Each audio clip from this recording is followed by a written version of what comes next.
really not happy about losing the hour. This is the Sunday of, I guess it's spring forward. This utterly useless ritual of daylight savings time. I've actually voted for politicians who claim that they're going to do away with it, and I know they don't mean it. I know there's like no way anybody's going to take their political acumen off of bigger, more important things to put in the amount of hours needed, the amount of legislation and just time it would take to overturn it.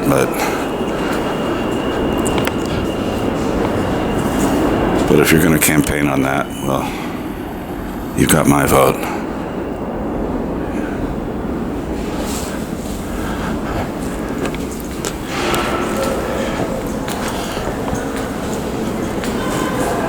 I haven't checked on the phones here in a while. There's one behind the fair, behind the turnstile, a TTY that hasn't worked in a long time.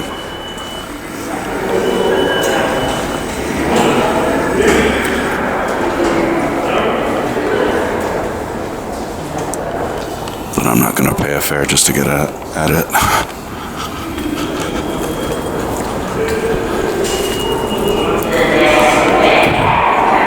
I might walk. I'm trying to decide if I should walk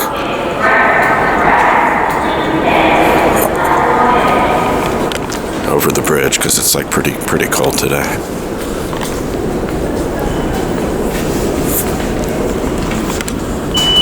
And here's the other TTY that also hasn't worked in a long time. These things just molder away forever. Forever and ever, amen.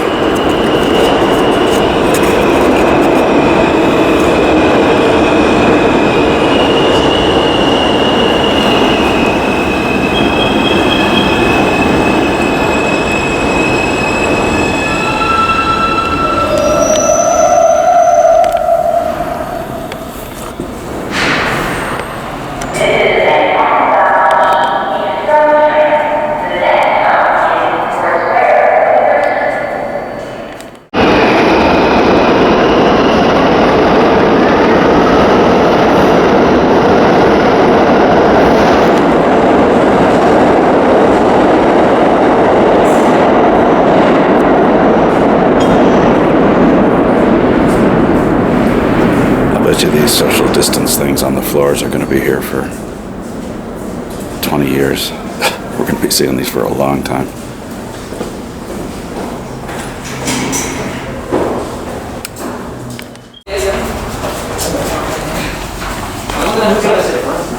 Well, I already got my camera.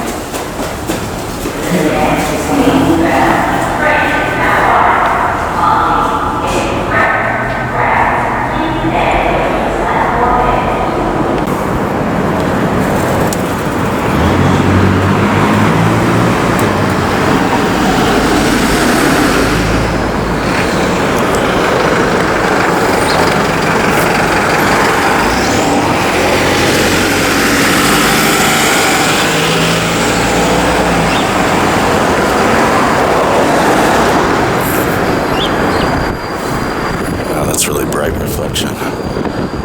Looks like they're tearing up this lot once and for all, which likely means, most importantly, the end of that payphone carcass over there. This used to be a parking lot, and that little building used to be where you would pay for your ticket or whatever. That was where the parking attendant sat.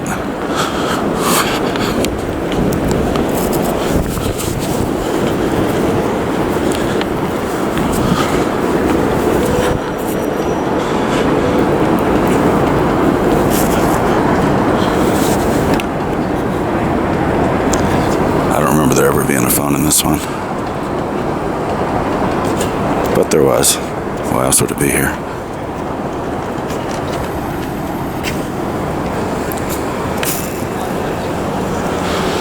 I'm gonna have to send this to my artist friend.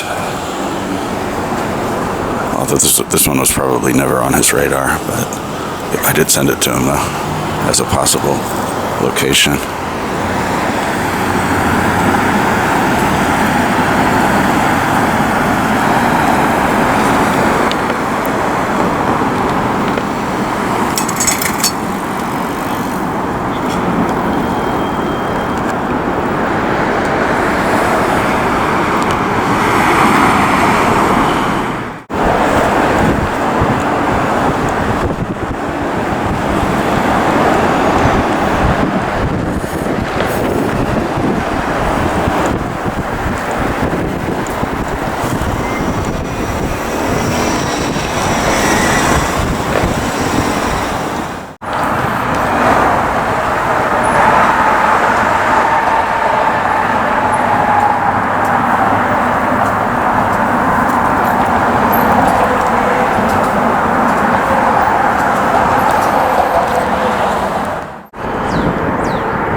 Looks like I found my next girlfriend. Seriously, I saw this from across the Pulaski, and it's the only reason I came over. Made a little detour. That's really beautiful. All this stuff is... What is this anyway? This is DuPont Street, just off of McGinnis.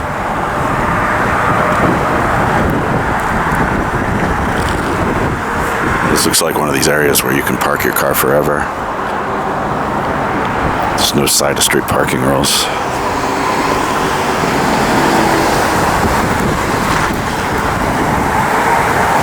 And some of these cars look like they've been here a long time.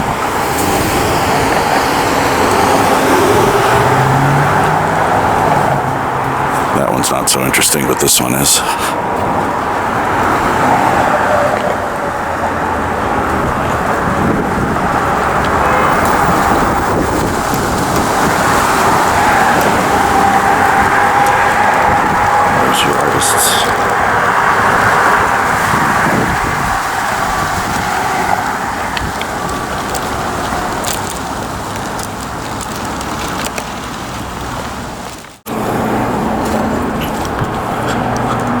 I'm on Greenpoint Avenue.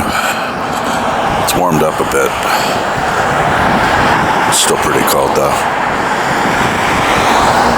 I wanted to get into Manhattan to see if the last payphone on 42nd Street is gone.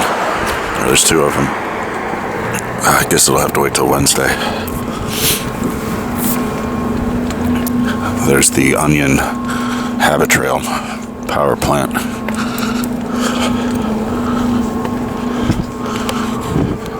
I mean, that's the stuff on top looks like Habit Trail tubes to me.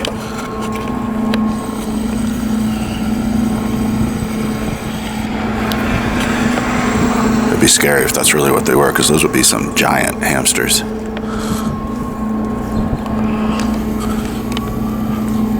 at them out. Oh, that's cool. Look at the shadow of the smoke.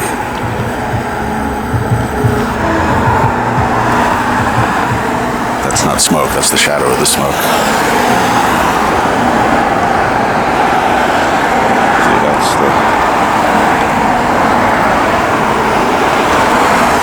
that's pretty cool. At least I think it is.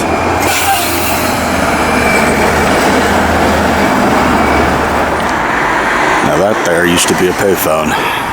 This is Greenpoint Avenue near to a cemetery. I forgot about this one. There was another one on the other side of the street too. But I believe this to have been a generic-looking Payphone.com rig. The one on the other side of the street, I don't remember exactly where it was. But I used it. I tried to use it once, and there was a thumbtack in the coin return slot, and it was enough to make me revisit the old yarn that people were putting syringes in coin return slots to spread AIDS or something like that. Or they were putting rusty needles in there just to kill people, just to make people sick. And the unfortunate truth is that actually did happen at least one time. And when I found the thumbtack in that spot, it seemed to be in line with that story. I also found a razor blade at the Doomsday Payphone one time, stuffed into one of those notches where I stick my radio cards now. Speaking of which, let's see if this is going to hold it.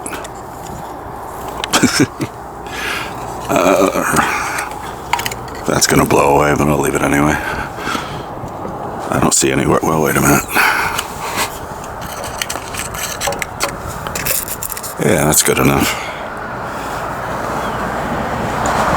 I'll bet you nobody, maybe old timers will remember this as being a payphone, but I doubt anybody else will.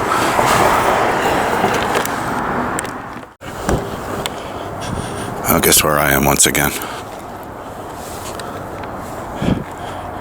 Feels like I haven't been here in a while, but it probably hasn't been that long. It's just been too cold, you know. It's been months, but it's not like things change real fast around here.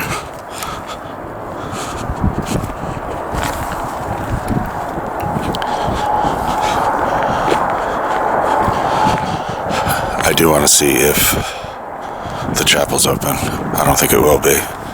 But that's my only goal here today.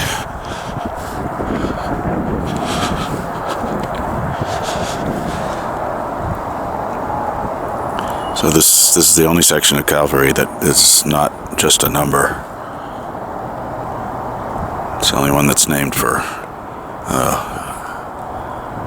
a person.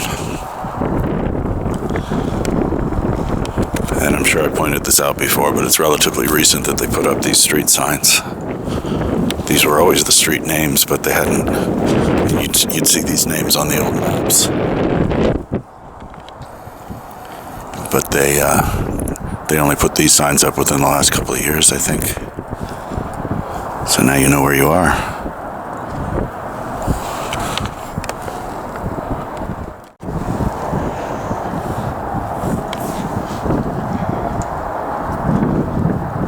This is section 53. Just an ocean of graves. Wave after wave of them. And then they sort of merge, splat with the buildings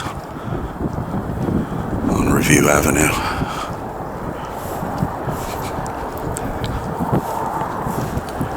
I'm coming up on the spot where everybody that was present on September 11th, this is where everybody gathered to watch the towers burn.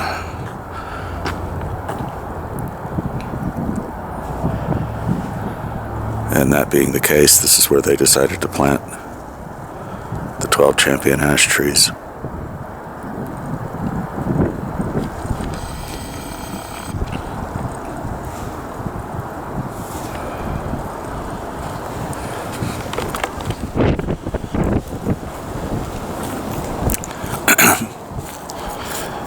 And right across from that ash tree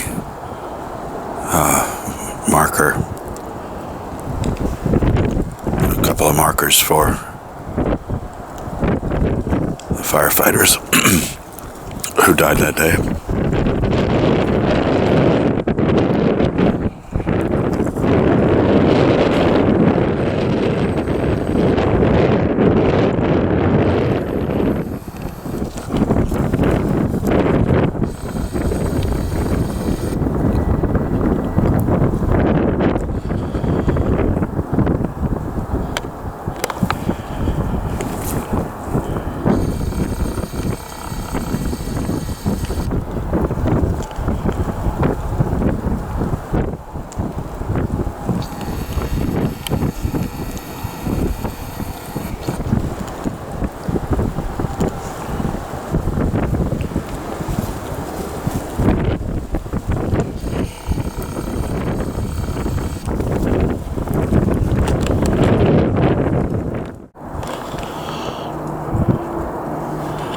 the one right behind that previous.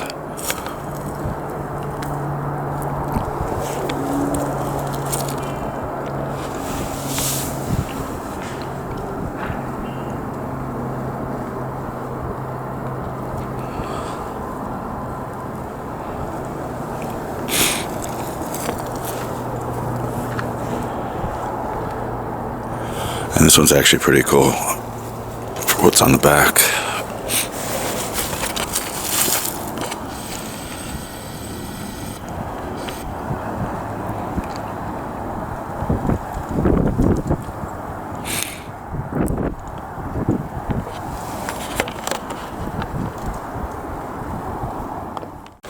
And here's one other one, which I think I have skipped on my previous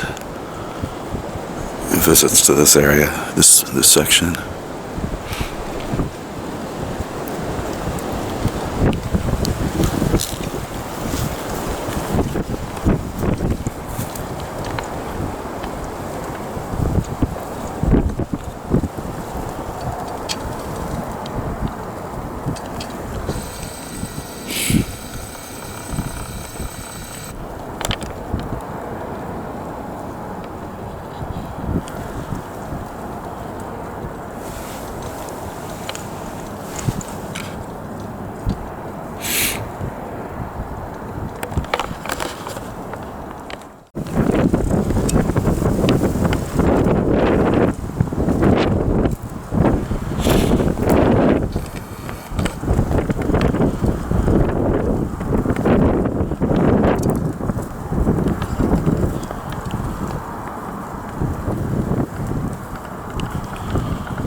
This trail between section 48 and 49, these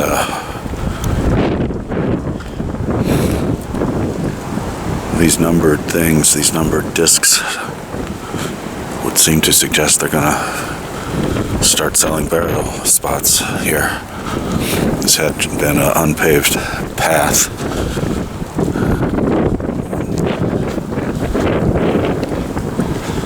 So I guess they're going to... There had been talk some years back that New York was running out of burial space. The 5 boroughs, that is. But the cemetery business is nothing if not industrious. They've been carving out space all over the place. There's no shortage whatsoever. Maybe this will be mine.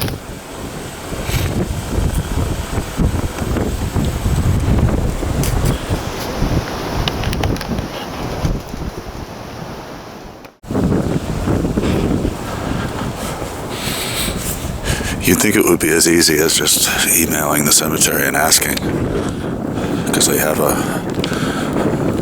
contact form on their website. I could just email and ask them if the chapel's going to be open, so I don't have to come all the way out here to find out. But that's not really, I didn't come out today just for this. I just happened to wander out this direction. But anyway, they don't respond to emails.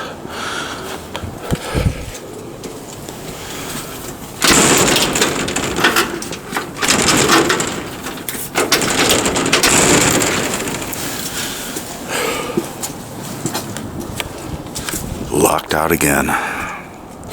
Thanks a lot, God.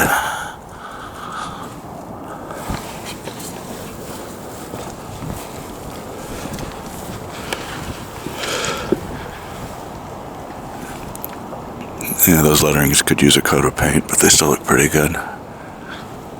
And the frieze is pretty cool. Inside, though, it's pretty much a dump.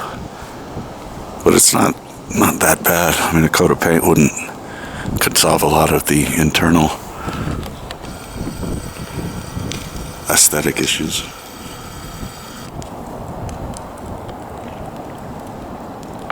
But the roof leaks every time it rains. There's ponding inside. It's probably a health hazard. Anyway, it's too cold to do anything else out here today. I'm going home.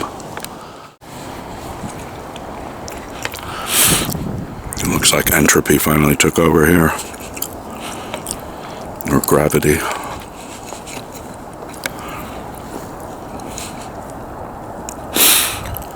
Those two used to be on top of this Dettinger. And if you see the angle at the base of this thing is tilted at,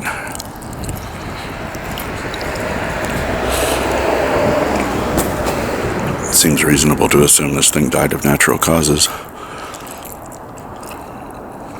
and not vandalism or somebody taking a sledgehammer to it.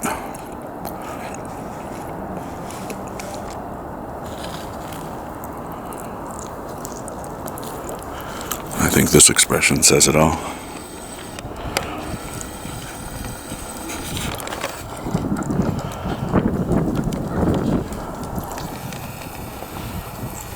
Look at all the little bits of shrapnel too.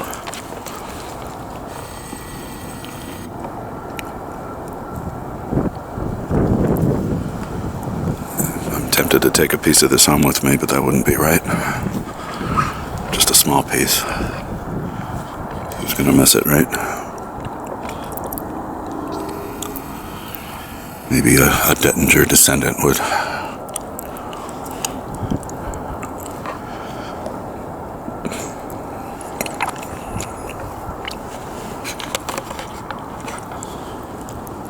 I don't know what the chances are, but it's that there would have been anybody standing here when this happened, but it could have been a pretty dangerous situation. Look at how far it fell. I mean, it fell more than the distances fell is greater than the height of the whole thing.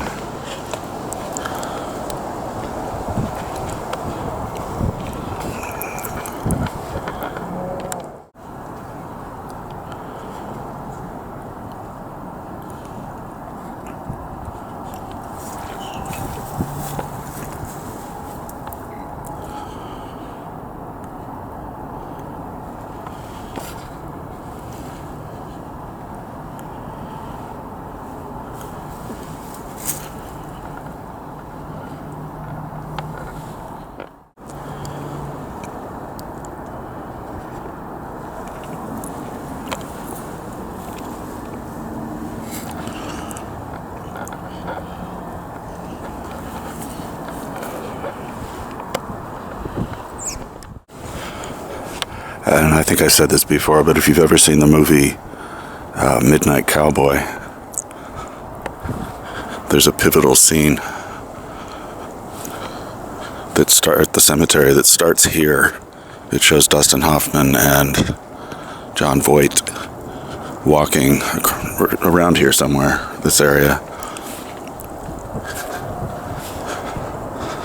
And it looks like, I think if I remember right, they were walking that direction toward the Kosciuszko, but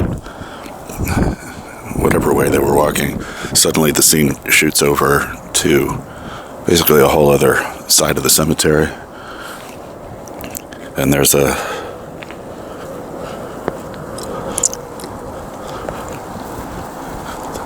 scene where they're at. It's obviously a fake grave, but it's a pretty good looking fake, as I recall. But they also capture, in the process, they capture some real tombstones.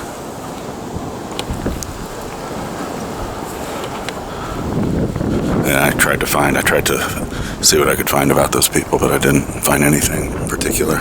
It's just kind of cool, though, that once in a while a real world tombstone ends up immortalized on a Hollywood film. That's what happened with The Godfather and the Daly family, D-A-L-Y.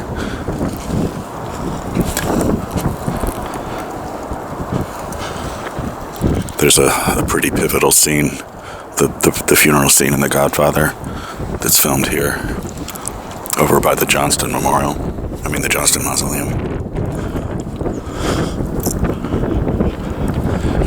And in one moment, a bunch of the actors are standing around a real live, so to speak, tombstone.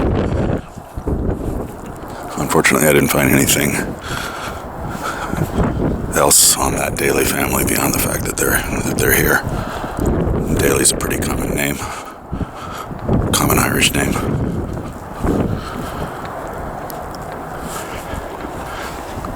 church you see in the center off in the back, that's a Korean church today, Korean Methodist, I think. But that used to be the mortuary for Calvary. I'm gonna, I didn't think of this at first, but that marker that was toppled, that must have happened, that might have happened yesterday with the wind. There was some pretty mean wind yesterday.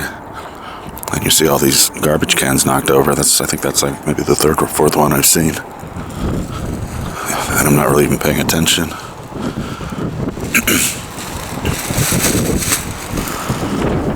In a minute, I'm coming up on the Gilmore marker. That was one of my first finds when I started coming out here. My first real find. And one of the things that made me, that sort of turned something on in my mind, that cemeteries would be really interesting places to spend a lot of time in. The very first thing I remember finding was the Soldiers Monument, the Civil War Soldiers Monument, over in Section 4. But this Gilmore one might have been the second. I've since learned he was once one of the most famous musicians in the world as a band leader, and he would host, or he would conduct just these mega concerts with like thousands of players. Maybe not that big, but just humongous bands. And band music used to be taken a lot more seriously than it is now, unfortunately. What is today called Madison Square Garden used to be called Gilmore's Garden. And look, he got written up in the New York Times. It's on the last line there. Yep, so did I, pal. So did I.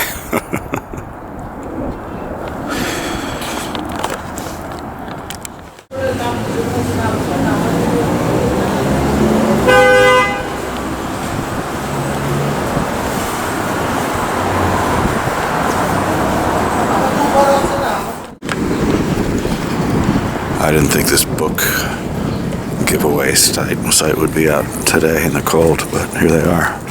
Sure as hell hope they weren't out yesterday. It was nasty rain, snow and sleet yesterday.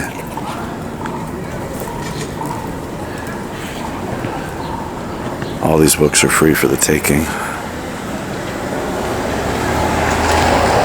Begging the obvious question, who's paying for this, or who's making money here?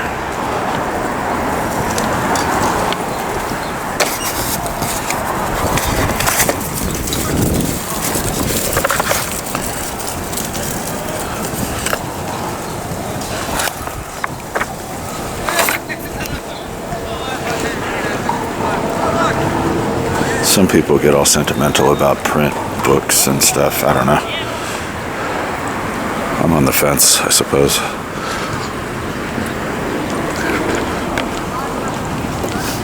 Hi. I used to think they were pretty cool and everything, but they take up a lot of space. They get skunky, musty. Oh, look, William Gibson I've been reading. Is this the same William Gibson?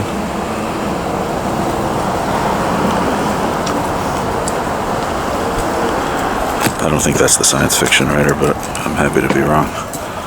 I've been reading collections of his, not stories by him, but stories curated by him.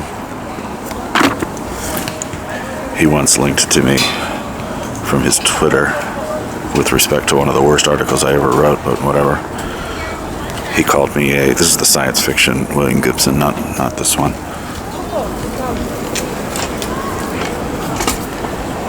He called me a payphone otaku, which in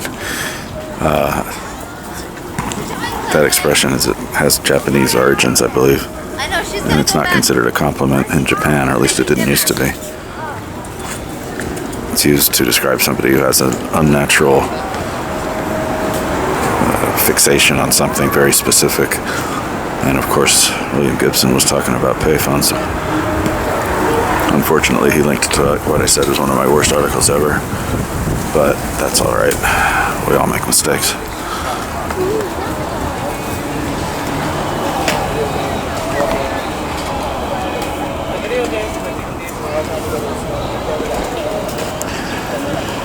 Oh, I didn't see the CDs. Oh, I played this. I think I played that on the Roku. My girlfriend and I used to play that. And it was always, the running gag was that we actually did know someone named Jack. A mutual friend.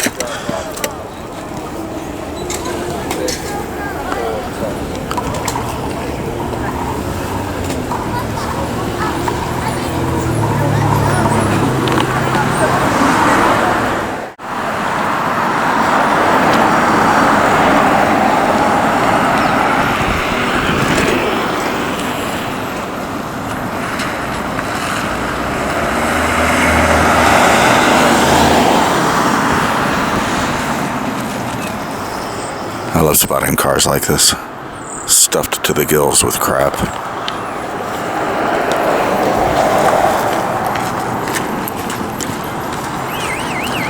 That's what I guess they'd call a suspicious vehicle. This is one of those zones where you don't have to move around for side of street parking. Oh wait, yes it is. This car should be moved tomorrow. I distinctly thought this was one of those streets where you never have to do that, but okay. Wow, look at this water.